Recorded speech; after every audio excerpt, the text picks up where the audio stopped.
Ya, Assalamualaikum warahmatullahi wabarakatuh. Selamat bergabung kembali ya di mata kuliah Sistem Lingkungan Industri di pertemuan 5 untuk topik energi dan pembangunan. Ya, sebelumnya mohon maaf sekali ya teman-teman ya, saya tidak bisa mengadakan Google Meet ya, karena memang agendanya pada hari ini adalah asinkronus. Jadi nanti video pembelajaran ini teman-teman bisa cek di LMS dan bisa diputar-putar terus ya di YouTube ya. Oke, baik. Sebelum kita mulai perkuliahan pada hari ini, alangkah baiknya kita berdoa menurut agama dan kepercayaan masing-masing. Berdoa dimulai.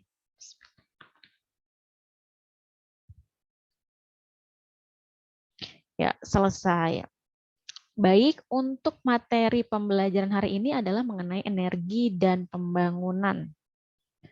Oke. Ya, untuk subbab yang pertama itu adalah produksi dan konsumsi energi.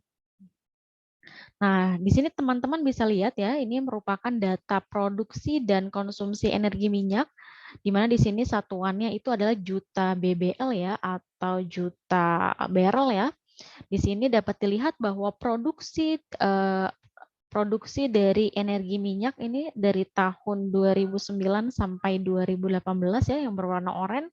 Kemudian yang berwarna kuning itu adalah produksi impor, dan yang berwarna hijau dalam bentuk batang ini adalah ekspor ya. Kemudian ada rasio ketergantungan impor, di mana berdasarkan data ini dari tahun 2009 sampai 2018 ya, ini datanya ini sedikit mengalami penurunan ya untuk produksi. Malah ini justru impornya itu sempat meningkat di tahun 2016 sampai 2017. Nah, dengan catatannya ini ada rasio tergantungan impor ya yang digambarkan dengan garis berwarna biru. Ini ada mengenai ketergantungan impor, di mana di sini didapat dari impor dibagi penyediaan domestik, produksi ditambah impor dikurangi ekspor. Nah, dapat dilihat ya di sini dari tahun 2009 sampai 2018 ini berada di sekitar 450 juta barrel ya. Ini sangat banyak ya data produksi dan konsumsi energi minyak kita ya. Tapi di sini sempat menurun ya produksinya ya, dari tahun 2009 itu 350 juta, kemudian tahun 2018 sekitar 300 juta. Oke. Selanjutnya ini adalah data produksi dan konsumsi energi gas bumi. Ini teman-teman bisa lihat juga ya, ini ada data warna kuning, ini adalah data produksi, kemudian hijau itu adalah ekspor, dan biru itu adalah rasio ekspor. Di mana rasio ekspor ini didapat dari ekspor dibagi dengan produksi. Ini juga terus mengalami sempat penurunan ya, ini dapat dilihat nih 2009 itu 1.500.000 ya, kemudian 2018 agak turun dikit nih di sekitar 1.300.000 ya teman-teman ya. Kemudian apa sih namanya, untuk rasio ekspornya kita menurun ya. Terakhir 2018 itu 40%. Nanti kita bisa lihat ya di next slide bagaimana kenapa ini bisa menurun ya.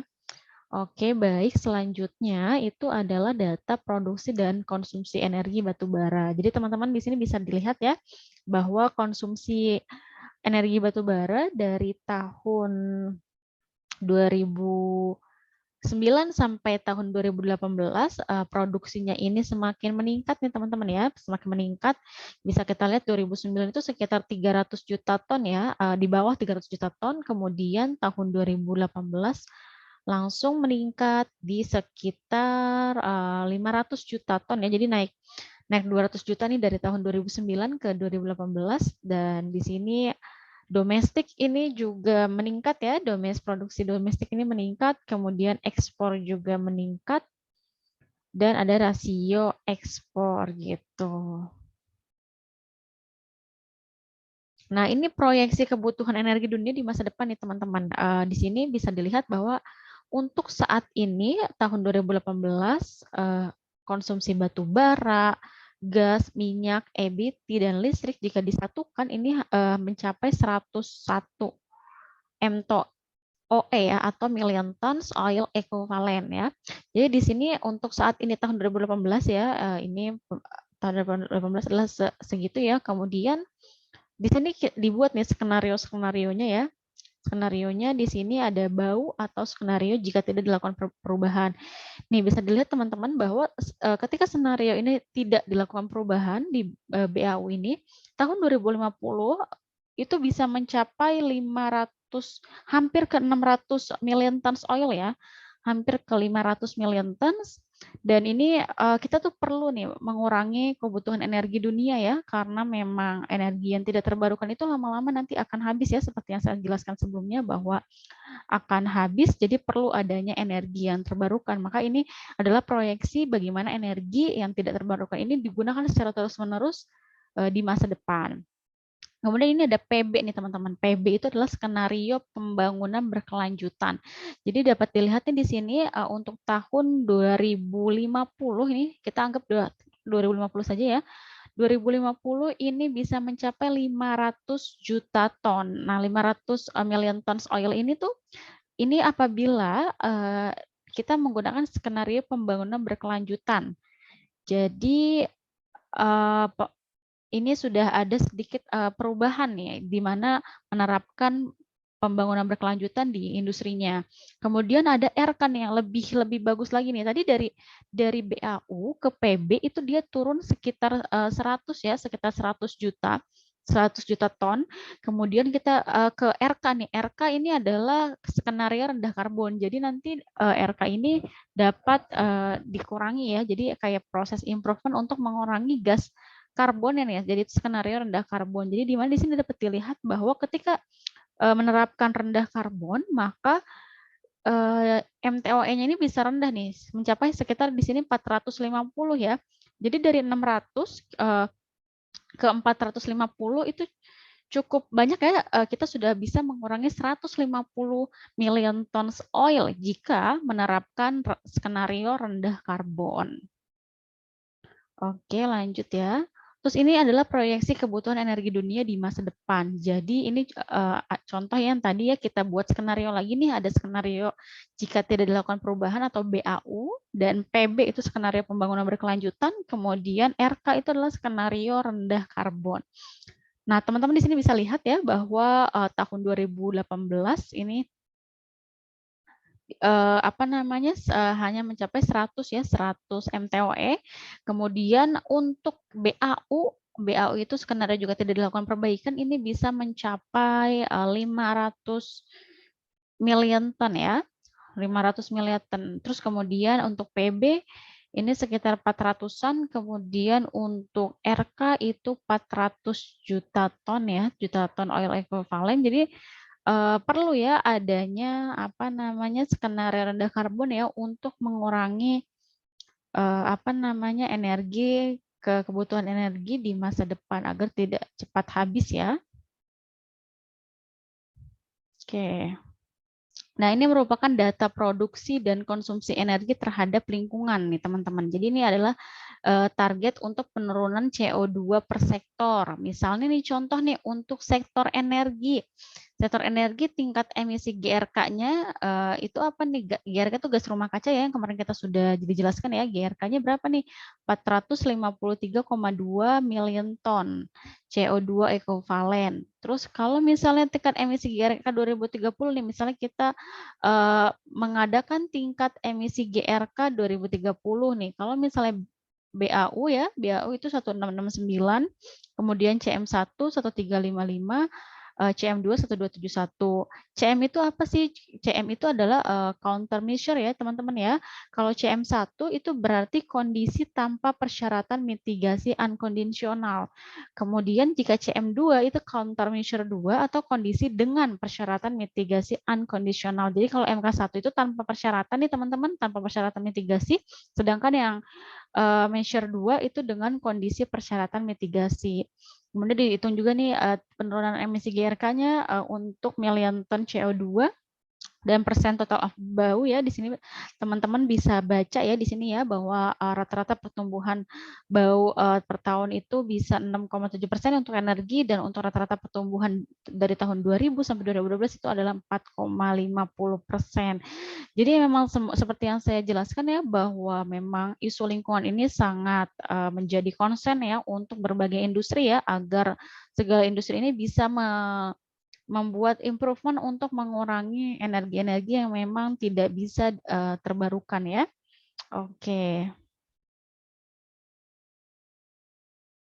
Oke, berikut ini merupakan emisi gas rumah kaca per kapita nih teman-teman nih. Ini satuannya itu adalah juta ton ya, juta ton CO2, di mana di sini yang warna hijau tua ini adalah emisi dari non pembangkit, sedangkan yang hijau muda itu emisi dari pembangkit. Nah, kemudian ini ada emisi per kapita nih teman-teman yang warna kuning ya. Jadi di sini dapat dilihat juga nih bahwa ada terus peningkatan untuk skenario-skenario yang tadi saya jelaskan ya. Ini emisi GRK per kapita. Oke, lanjut ya. Nah, ini merupakan kerangka analisis energi. Jadi bisa dilihat di sini bahwa ada ekonomi makro dan indikator energi atau intensitas dan elastisitas. Kemudian ada demografi, itu jumlah penduduk. Kemudian ada kebijakan dan regulasi terkait. Nah, ini disatukan ya menjadi analisis kebutuhan energi at final, di mana analisis kebutuhan energi ini dapat digunakan untuk industri, batu bara, transportasi ya, rumah tangga, komersial, lainnya non-energi. Nah, energi-energinya apa aja nih? Ada batu bara, gas bumi, EBT, listrik, dan BBM. Nah, di sini dapat dilihat ya teman-teman ya bahwa analisis transportasi energi nih dari pembangkit listrik, kilang minyak, kilang gas atau LPG atau LNG ini bisa diturunkan ya, misalnya dari listrik ke balmoral, kemudian balmoral ke pembangkit listrik. Kemudian seterusnya ada analisis penyediaan energi primer ya, itu ada batu bara, gas, kemudian minyak, EBT dan lainnya yang digunakan untuk kebutuhan energi dari berbagai industri ini teman-teman. Kemudian dari industri-industri ini karena dia membutuhkan batu bara, gas bumi, minyak, EBT dan lainnya, ini menghasilkan gas rumah kaca ya, emisi gas rumah kaca seperti itu.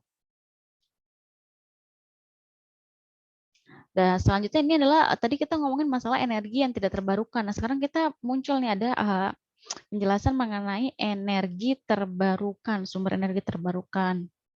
Nah, di sini ya sumber energi terbarukan ini bisa berbagai dari macam jenis ya, teman-teman ya. Itu jenis energi itu ada tenaga air, kemudian panas bumi, bioenergi, surya, angin, dan angin laut. Jadi energi terbarukan itu memanfaatkan sumber-sumber yang memang bisa dipakai secara terus-menerus ya, dan memang tidak akan habis ya, seperti angin, energi laut, kemudian bioenergi ya, biomasa, bioetanol seperti yang sudah saya jelaskan sebelumnya bahwa kita bisa memanfaatkan makhluk hidup, sampah dari makhluk hidup atau kotoran dari makhluk hidup untuk digunakan sebagai sumber energi. Nah, ini adalah potensi teman-teman ya. Kalau tenaga air potensinya itu ada 94,3 gigawatt, kemudian panas bumi 28,5, bioenergi dan lain-lain. Di sini memang cukup banyak ya potensi energi terbarukan yang dapat dikembangkan nih di Indonesia sendiri. Apalagi Indonesia ini merupakan sumber daya alam yang sangat melimpah ya teman-teman ya. Oke. Nah, ini adalah salah satu contoh nih teman-teman untuk mengubah sampah nih jadi listrik. Nah, ini adalah salah satu energi yang terbarukan nih teman-teman ya. Jadi bisa memanfaatkan nih segala sampah-sampah yang ada di rumah itu bisa dimanfaatkan menjadi listrik. Nah, teman-teman nanti bisa lihat ya di link YouTube-nya nih ya. Teman-teman bisa lihat bagaimana cara merubah sampah menjadi listrik. Ini adalah rumah kompos ya teman-teman ya. Teman-teman bisa lihat di YouTube-nya yang bisa diklik ya di materi PPT yang sudah saya share nanti di LMS. Kemudian ada pembangunan berkelanjutan. Nah, pembangunan berkelanjutan itu merupakan suatu bentuk pembangunan untuk memenuhi kebutuhan generasi saat ini tanpa membahayakan kebutuhan generasi yang akan datang. Dengan demikian, ini merupakan hal yang penting untuk membangun kebijakan ekonomi, ekologi, serta kebutuhan sosial dengan cara sinergis saling memperkuat satu sama lain. Nah, ini merupakan ciri-ciri pembangunan berwawasan lingkungan nih teman-teman. Jadi yang pertama itu menjamin pemerataan dan keadilan, kemudian yang kedua itu menghargai keanekaragaman hayati, yang ketiga itu menggunakan pendekatan integratif, dan yang keempat itu menggunakan pandangan jangka panjang. Jadi bagaimana suatu industri dikatakan pembangunan berwawasan lingkungan apabila sudah melakukan ciri-ciri yang tadi sudah saya sebutkan. Oke. Nah, selanjutnya ini adalah pembangunan sumber daya alam dan lingkungan hidup. Jadi eksploitasi sumber daya alam ini yang hanya berorientasi pada ekonomi itu hanya membawa efek positif secara ekonomi, tetapi menimbulkan efek negatif bagi kelangsungan hidup umat manusia. Seperti yang saya jelaskan ya sebelumnya ya bahwa sebenarnya semakin banyaknya industri gitu yang muncul di dunia itu akan memang ekonominya itu akan semakin meningkat, tapi apakah apa namanya sistem lingkungannya itu baik gitu. Kalau sistem lingkungannya baik itu dapat bermanfaat nih bagi kelangsungan hidup manusia. Tapi kalau misalnya sistem lingkungannya buruk, tidak bisa dikendalikan limbahnya, lingkungan ini akan berdampak sangat negatif nih terhadap lingkungan manusianya itu sendiri, lingkungan hidup manusia. Nah, oleh karena itu nih, maka dibutuhkan nih pembangunan itu tidak hanya memperhatikan aspek ekonomi saja, tetapi juga harus memperhatikan aspek etika dan sosial yang berkaitan dengan kelestarian serta kemampuan dan daya dukung sumber daya alam. Nah, dengan memperhatikan permasalahan dan kondisi sumber daya alam dan lingkungan hidup ini, maka kebijakan di bidang sumber daya alam dan lingkungan hidup ini ditunjukkan pada upaya yang pertama, misalnya mengelola sumber daya alam baik yang dapat diperbarui maupun yang tidak dapat diperbarui melalui penerapan teknologi ramah lingkungan dengan memperhatikan daya dukung lingkungan. Kemudian yang kedua itu memberdayakan masyarakat dan kekuatan ekonomi dalam pengelolaan sumber daya alam dan lingkungan hidup bagi peningkatan kesejahteraan masyarakat. Dan kemudian yang ketiga itu adalah memelihara kawasan konservasi yang sudah ada dan menetapkan kawasan konservasi baru di wilayah tertentu. Kemudian yang keempat itu mengikutsertakan masyarakat dalam rangka menanggulangi permasalahan lingkungan global. Seperti itu ya teman-teman ya. Kemudian ini ada faktor-faktor lingkungan ini yang dibutuhkan untuk mendukung pembangunan berkelanjutan. Yang pertama itu adalah terjadinya atau terpeliharanya proses ekologi yang esensial. Seperti apa sih terpeliharanya proses ekologi ini? Yang pertama, adanya proses fotosintesis. Ini merupakan proses esensial ya untuk menjaga kelangsungan hidup di bumi karena menghasilkan oksigen dan ozon. Kemudian yang B nih, pengendalian populasi, menjaga keseimbangan yang dinamis antara tingkat populasi dan daya dukung lingkungan. Kemudian yang ketiga ini adalah kemampuan memperbarui diri sesudah mengalami gangguan, kemampuan memperbaharui diri dari sumber daya alam yang bersifat dapat diperbarui, contohnya udara, air, tanah, ada batasnya. Jadi dibutuhkan suatu kebijaksanaan dalam pemanfaatannya. Oke, yang kedua itu adalah tersedianya sumber daya alam yang cukup.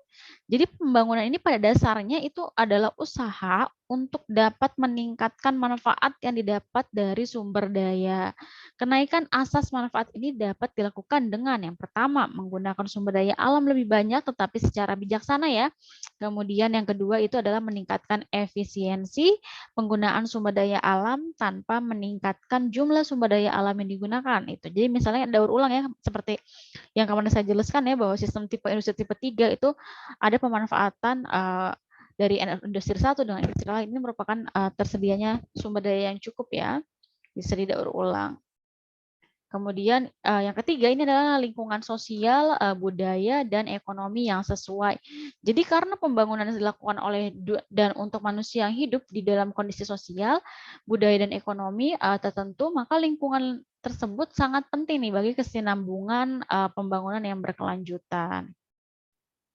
Kemudian ini ada beberapa elemen kebijakan ya publik yang dibutuhkan untuk mendukung pembangunan berkelanjutan ini antara lain yang pertama kebijakan adanya konservasi energi dan diversifikasi energi ya ke arah pengurangan penggunaan energi fosil dan meningkatkan penggunaan energi alternatif yang ramah lingkungan. Kemudian yang kedua itu adalah kebijakan kependudukan dengan menahan laju pertambahan penduduk sampai ke tingkat yang dapat didukung oleh keberadaan sumber daya alam. Gitu ya teman-teman ya. Oke, terus yang ketiga ini adanya kebijakan spasial. Apa itu kebijakan spasial ya? Kebijakan spasial ini untuk menjaga penggunaan ruang wilayah sehingga berbagai kegiatan ekonomi ini manusia dapat berjalan secara serasi didukung oleh infrastruktur fisik yang memadai sekaligus juga menyediakan sebagian ruang alam di darat dan di perairan untuk konservasi sumber daya alam.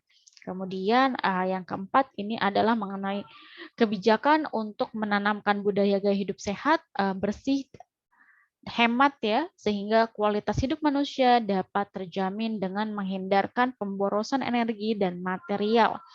Dan yang kelima ini adalah kebijakan pengendalian kerusakan dan pencemaran lingkungan untuk menjamin tersedianya kebutuhan dasar manusia akan air bersih, udara bersih, sumber-sumber makanan, dan pencegahan bencana. Kemudian yang keenam adalah kebijakan di bidang hukum ya, informasi, pemerintahan, ekonomi, fiskal, pendidikan, dan lainnya untuk menunjang hal-hal di atas. Nah, baik, terima kasih ya. Cukup sekian nih teman-teman untuk pertemuan 5 ya mengenai energi dan pembangunan. Semoga teman ilmunya bisa bermanfaat nih buat teman-teman ya. Jadi semangat belajarnya. Sampai jumpa di minggu selanjutnya ya, pertemuan 6. Nah, untuk pertemuan 6 nanti kita akan ada presentasi kelompok lagi ya, yang nanti saya akan bagikan di grup WA ya teman-teman ya, untuk tugas-tugasnya. Baik, terima kasih dari saya. Mohon maaf apabila ada kesalahan. Saya tutup. Wassalamualaikum warahmatullahi wabarakatuh. Semangat pagi.